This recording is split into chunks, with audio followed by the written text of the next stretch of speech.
What's going on, y'all? I'm Cam Best. I am joined by Lamby Series. We are 8 cubes. I pointed the right direction this time. And of course, we are here to talk about the top topics in Marvel Snap in order or relative order. And first up, we have something that I have been waiting to say for months, which is Loki is finally not the cut and dry best deck, and every other metagame development rotates around that. Loki is no longer obviously the best thing to be doing. In my opinion, the best thing to be doing right now is the hybrid Darkhawk Annihilus bounce list that I've talked about ad nauseum on my channel, and a bunch of other top players have found legitimate success with. I think that is the best thing to be doing right now, and that's the first time I can say with my chest in a very long time that something is actually better than Loki, and I actually believe it. That said, Loki still has a very important role in the metagame as an anti-mid-range card, and that should be something that people keep in mind when they're building their decks going forward. But for now, I do feel confident. Staying with my chest, I think our long national nightmare might be over. Right. So I agree and disagree. So firstly, what I agree on the fact that, like, as you can see, right, Loki bounce engine, Hawk Annihilus bounce engine, they both use the bounce engine. So like we know that the top two decks now are very good at abusing the power of this like bounce mechanic with like Nico and all that kind of stuff and your abundance of one drops. I do think though that I agree firstly that I think Loki is definitely very like at on par now with that bounce annihilus deck thing, and it's not like look there's nothing that is like straight up like far and way ahead of the rest of the pack right now. There is another deck that can contest for that spot now, which is good, right? Finally, the long night is almost over. I do think though that one of the biggest advantages of the Hawk Bounce Annihilus deck is that it's not easy to play, but it's relatively easier to pilot than the Loki one. And You I think think that so? also I think most people that pick it up are like, oh my god, this is doing too many things. I don't know how to play it at all. well, too many things in Marvel Snap is basically doing werewolf things, right? But like in Marvel Snap context, too many things is just werewolf. So not wrong, you're not wrong. I just think that in terms of like actions per turn, it's more than most other decks, but compared to like the actual Loki deck, it's still slightly less. But I'm really glad, I'm really glad that like I can actually feel like you happy playing something that is not Loki and actually be confident winning with it, which is Yeah. something I've been doing a bit like earlier today. I was playing actually like Bounce Annihilus Hawk and just trying to see how this fares into the meta. Some of the games are also just really very free. Like you just get some very free wins because the deck is actually really strong right now. So Yes. congrats, we have two top decks right now. It is not just one. Hopefully, well, with our next topic, maybe a new top deck will come We'll next week. see. Hopefully, who knows? We'll see.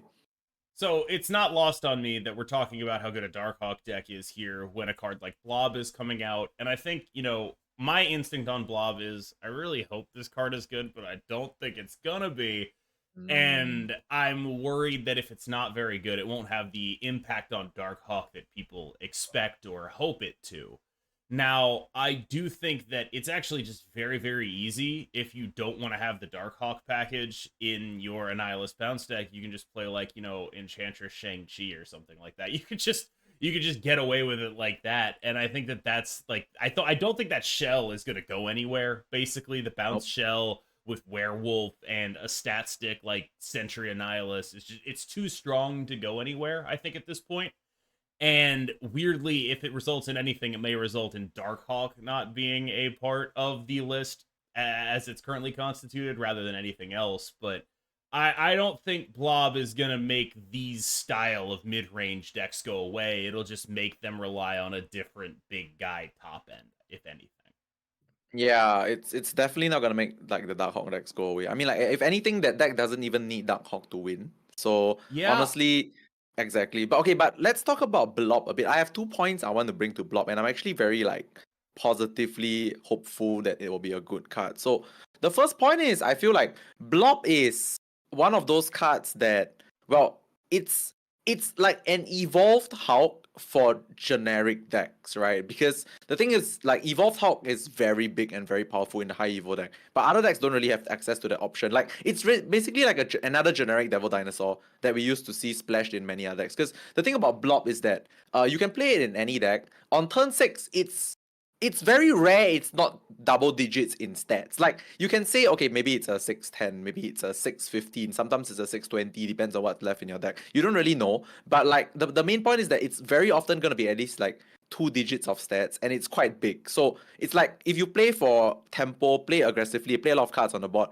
you don't have much cards in hand left. Dino is not very good, but Blob though, Blob is that finisher to Yeah. solo a lane for like tempo based decks. And I think one more thing that I want to address about Blob is like I think it's better of a card versus good players. Why? Because the thing is, like I mentioned a bit earlier, Blob could be any ranging from like 6'4 to 6'10 to 6'15 to 6'20. The problem is you don't know.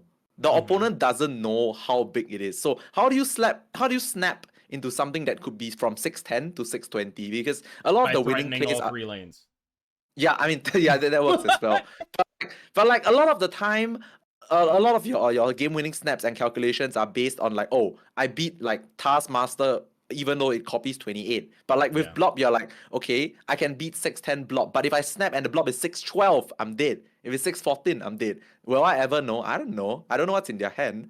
So this is a dangerous part about Blob at high level play because it can scam games whereby you just miscalculate the range. So I'm very curious to see if this is actually the way it's actually gonna pan out for like the next few days. I do agree that the threat of Blob is very high, even when Yeah, it's just Blob a threat. itself isn't Yeah. very good. It's just like I don't know how big that thing is, and an Yes. arbitrarily large card is very scary to deal with. I definitely agree with you there. Oh, we didn't even make a joke about the man that cannot be moved. Okay, whatever. But What joke were you gonna make? because the Blob's ongoing says it Yeah. cannot be moved and it's big, so it's the man that cannot be moved. Why does What nobody is get that the a joke? It's a reference song. to? It's a song. The script. I've never heard that song. What? I No have one no I idea made. what you're talking about. No one I made that joke in the channel. No one got it, but it's a popular song. What Anyway, language is it in? English. The script I don't even know what that can be. is. I'll send you the song after this. I've It's never popular heard and you of it in definitely my life. I've never heard you of it. for sure heard of it. You just don't know. No, Okay, never heard of okay. it. What? Okay, okay. Next up, let's talk about the best tech card in the game. And I have been banging the drum that it's Shadow King, it's Shadow King, it's Shadow King for a while now. Yes. And I think that I just wanted to like go on record and point out, yeah, it's Shadow King, and here's why. So the primary reason why it's Shadow King is because Shadow King costs 2. And I don't know how many times I've run through this on this channel, but the reason I believe costing 2 is so important is because costing 2 is what allows you to be paired with a 4-drop on the final turn of the game. Yes. And that is a card that can win a lane. You pair your Shadow King with a Darkhawk that has 12 power, and suddenly you are threatening 2 lanes with game-winning plays on the final turn of the game. So that's like the major reason I think costing 2 is so much better than costing 3, and it's a very important break point to hit for a tech card, especially. And it's part of why when you look at the difference between Shadow King and Rogue, if Rogue was a 2-0 that had her current ability, I would imagine that she'd be just as good. Like, it is a very, very specifically powerful thing to do. Like, and I think Shadow King, it's been a good meta for Shadow King for a very long time because the number one threat in most people's decks is something like a Werewolf by Night, and the secondary one has been Collector for a lot of that time period. And so this is definitely like a common thing to see. There's a lot of Forge running around. Destroy decks are playing Forge, Deadpool, Venom, Taskmaster, Carnage, a million Shadow King targets. Like there's never been a meta that's this good to Shadow King. But I do think that if he still cost 3, he wouldn't be nearly as good as he is right now. And I think people should take more notice when tech cards get moved down to this spot specifically because costing 2 is that good. And it is an extremely, extraordinarily powerful energy cost, not just in the context of you could pair it with a 4, but like, oh, after a Sarah, this now costs 1. Like there's so many different ways that costing 2 is so much better than basically everything else for a card like this.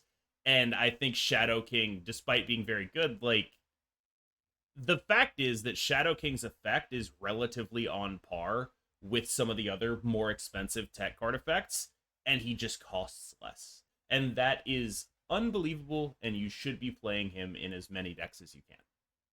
Yeah, I just want to add like one point, which is to reiterate what KM said. The 2+4 dynamic is huge right now, right? 2+4. Let's just exclude Zabu from the picture first to exclude 2+3s. But 2+4s now is like what? It's just Hawk plus Shadow King, Miss Yep. Marvel plus Shadow King, Yep. Iron Lad plus Shadow King. That's Yep. insane. Like all these insane power plays paired with a tech card is crazy, right? And like the thing about costing 2s also, which is the big deal, right? Like we mentioned, because Mobius now at 3 is so like played so much less. It's so obvious that it's played so much less. Costing 2 for the Shadow King is also really, really, really powerful because like it fits on your on curve plays. Like I've done so many Shadow Kings on turn 5 just to drop stats, and on turn 6 just play a Doom, you know? Yep. But like yeah, you just win by doing that. You don't need to actually use Shadow King on 6 to like outright win. Just dropping some stats on turn 2 and then playing your boss like Doom on 6 also wins. So it's just convenient right now, and I think it's a really good tech card. Probably the best. Definitely the best, I guess. Definitely the best. You say definitely. Yeah. Definitely the best, yes. We got him. We got him, ladies and gentlemen. It is the best one. Now, the main metagame implications of less Loki have yet to be fully figured out. And at the moment, I think Loki is actually being underplayed at the top levels of play. Like, there's a point at which where it's like, all right, well, it might not be the best deck, but it's still probably worth playing. And very few people are actually playing it because everyone is experimenting and, enjoying the newfound freedom of not feeling like they have to play it if they want to actually seriously win the game, right? So I do think that there's going to be a downtick in Loki in terms of like streamer representation for a little bit. I do think that's likely. That said, I kind of wonder if okay, the metagame implications of less Loki haven't gone a little bit too far. Like I'm seeing people play move mid range. I'm seeing people play Thanos, and it's like, all right, no, you have to stop because if you ever run into the card Loki, your deck is bad. Your deck just actually goes from being a good deck to a bad deck as soon as that card exists again. But right now, in this blessed first week of the metagame, you probably can try to get away with that stuff now. So, Lamby, walk me through some of the decks that are held down by Loki that you might want to revisit as long as people have just agreed not to play him for a little bit. Yeah, so there's really been a downtick in Loki playability because like we mentioned in the first topic, right? When there's another option to play other than Loki that is not Loki after you've been doing Loki for 1.5 months, Yeah. people will play that other option. Even me, I've been actually playing a bit more non-Loki than Loki recently. So because I just want to play something else that wins, and we actually do have something right now. But anyway, I think Thanos in particular, the big bad Thanos with all the big stuff like Prof, Dino, Alioth, and stuff like that. That is the one deck that I think will have a very huge resurgence if Loki disappears. Like I've seen it a little bit on ladder right now, but you still just automatically lose to Loki when they Loki you on 4. Yeah. But the thing is that deck, that deck is actually a decent deck. Like Thanos controls a decent deck as long as you don't face Loki. So that is one deck that I think could make a resurgence with Loki's, like if there's downtick in Loki. I think Silk move like early game tempo stats decks are also very good if you don't like run into Loki stuff, because like that deck just does one thing, right, which is you never lose initiative, you never lose board, and then you just end the game. But obviously if you get Loki, they will end your game because your cheap cards are even cheaper for them. So, and they're powerful either way. So these two decks are the two that I really, really think will shine in a less Loki meta. The whole Hawk bounce Miss Marvel Hawk thing, that one's a bit different because that one is like it survives in a Loki meta. Yeah. So I don't think Yes. it survives. Yeah, Miss Marvel decks kind of can survive in a Loki meta. So I don't think we really need like a downtick of Loki for those to be popular. But yeah, just to conclude, move decks and Thanos for sure. So the move deck topic is actually interesting. I want to jump off that because like I think people forget that the main reason those move decks existed in the first place was because every Darkhawk list was running Shang Ench, right? Yes. And that's not true anymore. And so you're not attacking that niche the way you used to. Like the way that deck was the best deck in the game previously was because you were blanking Shang and Enchantress out of every Darkhawk deck. But now, instead of Shang and Enchantress, the Darkhawk decks are playing none of those cards, and they're playing Shadow King, which ruins you. It's actually kind of an interesting thing because like this is a deck we think of as like, oh, that beats Darkhawk, but it doesn't necessarily beat modern Darkhawk. It beats what Darkhawk used to be. And I think that that's like one of the risks of thinking in terms of, because I know there's going to be people who watch this that are thinking, they're like, oh, we go back to that. It was the best deck before Loki. It's like, no, no, no, no, Yeah, it's no, no. different. It's different. It's very different now. Things are different now. Darkhawk is playing a 4/15 now. They're not playing a 4/3. You aren't blanking their Miss Marvel the same way. And that means that Yeah. you have to think about how the matchup works for yourself. If you're going to just like whip out a move deck, you need to figure out like, all right, am I actually favored into this Darkhawk stuff? Yeah. Actually, well, one point you made was like super important. Like the Darkhawk now doesn't have to play like removal for your stuff or like get Yep. blanked out. They now have like like you said, a 4/15, right? So that is actually real stats outside of a Darkhawk as well. So the move stats deck might have a bit of a trouble catching up if they are in the face of Miss Marvel. So I don't know, maybe we tag Rogue if we want to play that deck. But no, I would maybe it's guess a it's bit too. Magneto. Like that would Oh, be actually my that's better. guess. Like, That's better. That's better. It's stats yeah, as well, yeah. yeah. Like I guess it's Magneto, but it's like you need to be packing something new for that matchup because you don't free roll it anymore. Mm-hmm. Let's talk about the auto builder. Lamby, you have much to say about the quality of the auto builder. I've been experimenting with it as well. I did a lot of experiments like, all right, how do I get it to generate this deck? I will say the auto builder actually generated what I consider the best deck in the game. Yeah. The hybrid Annihilus Darkhawk bounce. Given, maybe one or two swap outs, I still consider it the best deck in the game. So shout out to the auto builder for that one. Lamby, you said you had some important findings to share. Yeah, so the auto builder literally can take over some of our jobs. No, I'm just kidding. But like it's really well built. It's really well built. Like, cause the Conquerors event coming up, right? So I did practice a little bit with the combinations of stuff just to see where we're at. If I just gonna give you guys, so this is gonna be like, this topic is gonna be a lot of examples. So literally putting Deadpool and like, I think Deadpool and Taskmaster in my deck gets me the perfect 12 card Deadpool deck. Like we were doing before Chavez got nerfed. It's like almost perfect. I think it's actually perfect. If you put Shocker in your as your selected card and you own High Evo, it gives you the perfect She-Not deck. Down to like, I think even the Leech at sometimes. It's Yeah, it does crazy. put the leech in there. Yeah. And so okay, this one's gonna get a bit interesting. So if you put Loki plus Beast in the deck builder, it gives you the deck that I've been farming ladder with for the last 1.5 months, down to the Rogue and Shank tech, which is quite crazy as well. They definitely use some real-time data for this kind of stuff, because I also know that the auto builds change every few days by like 1 or 2 cards. I'm not sure how, but it does. And then this last thing is very hilarious. Last I checked, when you put Black Bolt in your auto builder, it does not give you stature.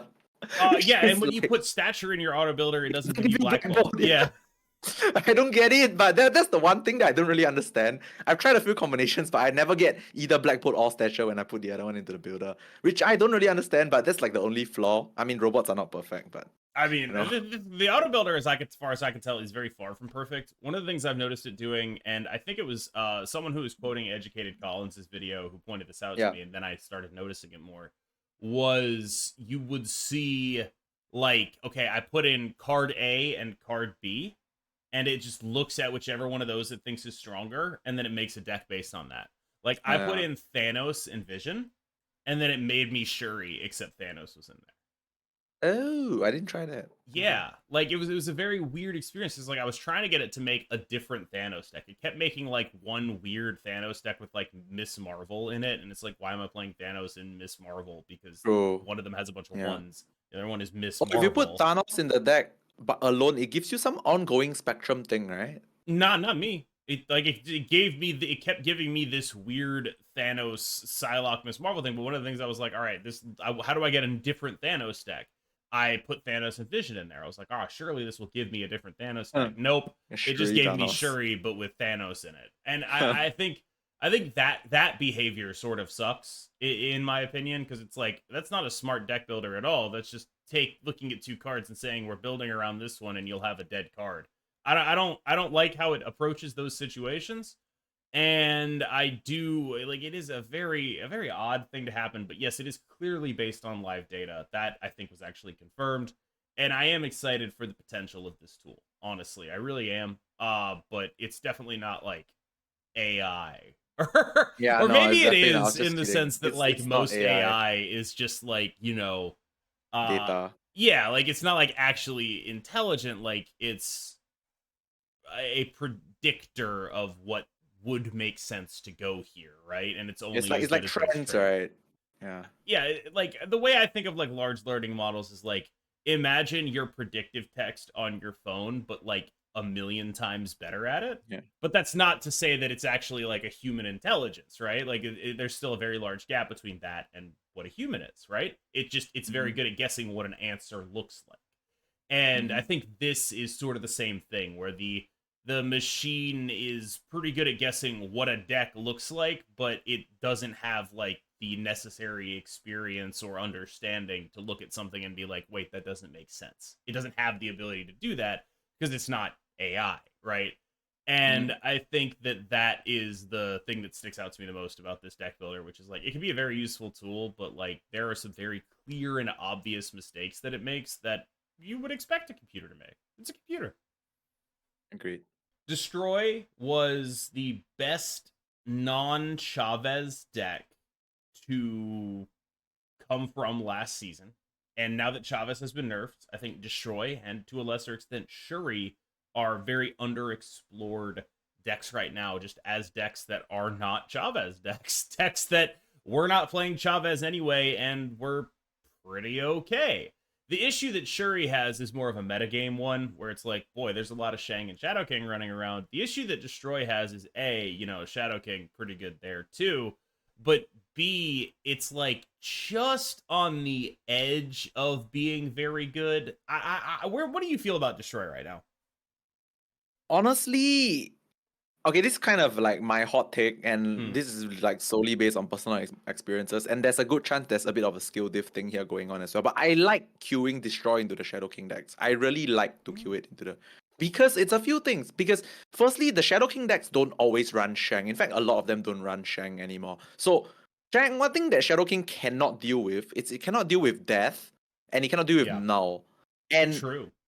in a lot of situations, you also know exactly where they are going to Shadow King because your huge ass Venom and Deadpool will just be there, and then you're like, okay, that's gonna get Shadow King. And then my Null never loses because they don't run Shang, or if you're behind on initiative, your Null just solos the lane as well. So I kind of like queuing Destroy into the Shadow King decks, not because the Shadow King is useless. It is useful for sure, but you know where it will be useful. And you know where you can win if they Shadow King X lane, for example. So I actually like the fact that I have more perfect information of like what is going to happen when I play Destroy versus these like so-called Shadow King bounce related decks. And outside of the Shadow King, really they don't really do anything to your deck, right? Like if you high roll with the whole like I Forge mean, into they like Deadpool into Black Widow you and Rock you, but yeah, yeah, I mean it's okay because you can pop it. And I think the downside is obviously if they have the perfect like sentry into Annihilus curve, which is like on turn 5 they Annihilus you, and on turn 6 you want to play your big dude, but you have a yes, -10 void there, right? So I yes, think one way to like circumvent or play around that is if like your final turn is along the lines of like big Deadpool plus Venom pop or like Carnage pop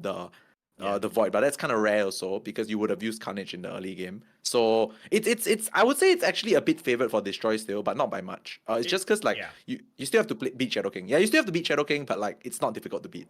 It's part of why I have like been on Deathlock in Destroy, like just like hard locked on Deathlock Taskmaster at the flex spots there, because normally it's Same, like, same. Hulkbuster, Zola, whatever, but it's definitely got to be Mm-hmm. Deathlock, especially right now. Because if people are gonna annihilate stuff over to you, having that extra potential proc for blowing that stuff up is very, very, very important. Agreed. And it's a 3/5, and I think Hulkbuster is a lot more vulnerable to SK than Taskmaster. Correct. Like with the whole Taskmaster thing, if you ever get behind on initiative, it's just like Deadpool plus Taskmaster Yep. that dodges the SK, right? But like Hulkbuster is like there. They Yep. can Hulkbuster, they can SK you on curve and you will feel the pain. That's how bad it is sometimes. Yeah. Yeah, because Hulkbuster requires you, like, usually your turn 4 is Deadpool Hulkbuster, and then they're just like, Yeah. ah, very interesting. Yes. Feel the pain. Yep. You know who we're not seeing a lot of? Sebastian Mm, Shaw. I think he might be a one deck wonder, and that deck might not be in a good spot. I think a lot of the early builds, mine included, were very focused on power and hadn't really tried to adapt to the metagame. So maybe there's still some hope for Silver Surfer, but right now it's looking like we might have our first actual bad season pass card in a while. And to that I say, thank God. I'm Yeah. so glad that we have one that isn't just like one of the 5 best cards in the game. It's been what, 4 months since that happened, right? Because we had Miss Marvel, we had Loki, we had Elsa Bloodstone, right? Like, and that's just like 3 that came out consecutively. That's like, oh yeah, this is one of the 5 best cards in the game. That's pretty messed up. And I'm glad that we are now returning a little bit to normalcy. I mean, the Hellfire Gala ended. He's just gone. Okay, no, that's just something I had to say. But like, no, I just wanted to say that. No, but like, okay, so Shaw as a card is like, it actually is quite powerful in the sense that it gets really big. But the main problem is, okay, there's 2 problems. First one is, 100% agree with you once again. It is a one deck wonder, which is like outside of that one deck, it cannot fit anywhere else without compromising the integrity of the deck itself, like whatever other deck. Like I tried playing it in like some Shuri Kitty thing, it was not very good. So yeah, it's a one deck wonder, and the Surfer deck now is also not the best, right? Like if the Surfer deck was really good, if like the Yeah. Surfer deck was S tier and then you have Shaw in it, then that's fine. But the Surfer deck is not S tier, so that's why Shaw is not really like anywhere outside of the Surfer deck, which is the only place it can be in. And the second thing also is because Sebastian Shaw is just like the ultimate SK target because it's just there. It's just there and it will like get really big and then you just play a 2/2 and then it's back to 3/4. So like I think SK's presence in the meta also severely hurts Shaw. Not that it needs to be hurt because Shaw is not that great anyway, like outside Yeah. of Surfer. So but like it makes it worse, you It know. does. It's like the whole Loki and mid-range decks thing, right? It's not like your mid-range decks suck. It's just that Loki beats it convincingly. So all your Yeah. mid-range decks gets taken down a pack. Yeah. That's Yeah. my take on Shaw right now. It's fine though, like you said. We don't need every month to be a Elsa or like a Miss Marvel or a Loki. Not every month. Not every month for sure. Hey guys, Cam here. Originally, I had a clip of just myself and Lamby talking, but that felt a little too off the cuff, and this is a serious statement, so I wanted to do something a little bit more serious. I withdrew from Conquerors because I thought it was the right thing to do. It wasn't a protest. I arranged it with both Tribe and Newverse, who were the people who were running the event. If you disagree with me, that's okay. I'm lucky enough to have a community that supports me to a degree that I felt at least financially secure enough to make a decision like this. I'm very grateful to Newverse and Tribe, who are the people who are running the event. Newverse, of course, the publisher for Snap, for selecting me to be one of the participants in this event. I don't want you to think that I'm being ungrateful about that. I arranged this with a member of the Tribe team and a member of the Newverse team. This was not something I just dropped on their heads. It was something we talked about, we discussed, we looked for the right way to do, and we executed. Basically, I don't think what I did will negatively impact any future events, either for me or for anyone else. That said, if you're looking for one of those things that might be impactful in terms of Newverse shutting down, they were the main force in getting this event going. So I do think that with the recent news that Newverse will be winding down, there is some consideration to that, totally unrelated to this, just thought you should know. As far as I know, there should be a way to reset everyone who vote for me, so they got another vote as well. I hope that there will be more than this done. As of right now, I've been in communication with the people from Newverse, and hopefully they will be able to resolve the matter in a beneficial way for everyone, and that will be the end of that. But I do believe that nobody should get robbed of their vote because I chose to do this. I also saw some criticism along the lines of that I needed to put my money where my mouth is more in terms of highlighting female creators. Someone pointed out that, hey, you don't have any of them on your Guess the Card series. And I do want to say to that, you're right, and I do need to do better. It's a good criticism. I don't want people to look at that and say, oh, he's just talking out of his ass. Like, no, that's actually true. That said, in the past, I have messaged multiple female creators asking them to come on, and I have not, unfortunately, received an affirmative response from any of them. But I am, of course, attempting to make that happen. Now to just like some me stuff. I saw a guy on Reddit speculating that the reason I didn't want to do this is because I branded myself the #1 snapper and was just too afraid to compete. And I think that while that is a little bit unfair, I do think I need to clear up a misconception here. I do not consider myself the #1 Marvel Snap player in the world at all. Like, I was told that I had the highest MMR coming out of the beta by the dev team, and I took that and I ran with it, as one would do. But since then, that has not been true, and I have not been claiming that. So I want to be 100% clear on that. I do not think I'm the best Marvel Snapper in the world. I think I'm pretty good. As I'm recording this video, I'm like 26th in the world. That's pretty good, and I think I'm good enough for most people to learn from. Everyone but 25 people, apparently. But no, I don't think I'm the best Marvel Snapper in the world, and I hope that none of you were under the impression that I did. Because another thing that I've seen recently is there was a guy who was commenting, like, hey man, you've gotten a lot less arrogant, and like, shit, maybe I have. I don't really know. But I guess generally blanket what I'm trying to say is I'm sorry if I was a dick in the past.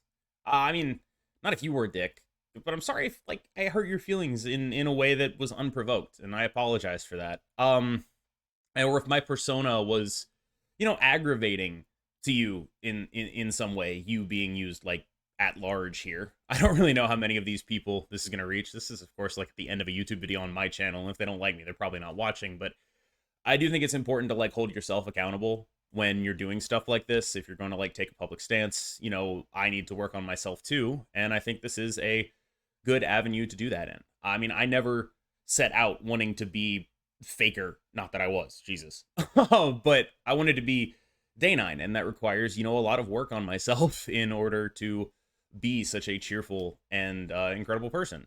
And I think that that is a goal that I set for myself and I try to live up to, and monstrously fail a lot of the time, but that's okay because you get back up and you keep trying. Just know that I'm trying to put my money where my mouth is in terms of what I believe. I just thought that the spot would do more good going to someone else instead of me. And if you disagree, I that's okay. Like I don't think that you have to agree with what I did, and I especially don't think that people should be calling for other people in the event to do what I did, because I did what I did not as a protest but to help solve an issue. And if you think that the whole thing needs to be torn down, it's like, what was the point of me trying to solve this issue? I think I will still be prepping for the event with Moyen. I'll be helping him get to terms with the new meta. That is Twitch Rivals champion Moyen, of course. And I will be streaming my whole prep series with him. I'll be co-streaming the event on Twitch. You're not going to miss out on any content from me because of this. I will be live the whole time. I'll be watching everyone, cheering everyone on, and all of that. If I want you to take one thing away from this, it's that, like, look, I'm kind of an idiot. I'm just trying to do the best thing that I can. And if I were to give you advice on who to vote for, I would recommend you vote for either Browday, Lamby, Moyen, Johnson, I think, or Dara those would be the 5 that I would pick in terms of, if I wanted to get my Deathcock variant. I think those would be my first tier of choices. I also really don't want anyone to be like, oh God. Like, you can tell I'm a little nervous making this section because I'm afraid I'm gonna like leave someone out, and then everyone in the comments can be like, oh, you hate this person? And like, no, I just think that those are the 5 people who I think are probably the strongest players in the tournament, me personally. Anyway, I hope I can put some of this stuff to bed. It's been a weird little bit, like just reading Reddit threads about you is just a very, not even about you, right? Like just like being mentioned in Reddit threads like 4 or 5 times is still weird to me. I'm not used to that. And I guess I just think that, at least for me, this can be an opportunity for some self-reflection in terms of how I come off, so that people don't read me as, inauthentic or whatever.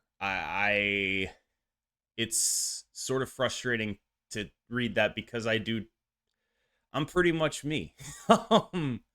And that's pretty much what you get. But I do think that there's things I can do better in terms of being a good person, and I definitely consider myself a work in progress, just like everyone else. So if that's the message I really want you to take away from this. I originally like wrote out a statement and I've just been rambling. So I think I'm going to end it there. Just, thank you so much for your support. I really appreciate it. And for the record, I didn't even want to talk about this, but Lamby told me to put it on the thing, and then we recorded it. And then I was like, no, I'm not happy with that. And so now I'm here doing it back just to get as much out as I possibly can. But just generally, thank you. And I'm trying to work on myself as well.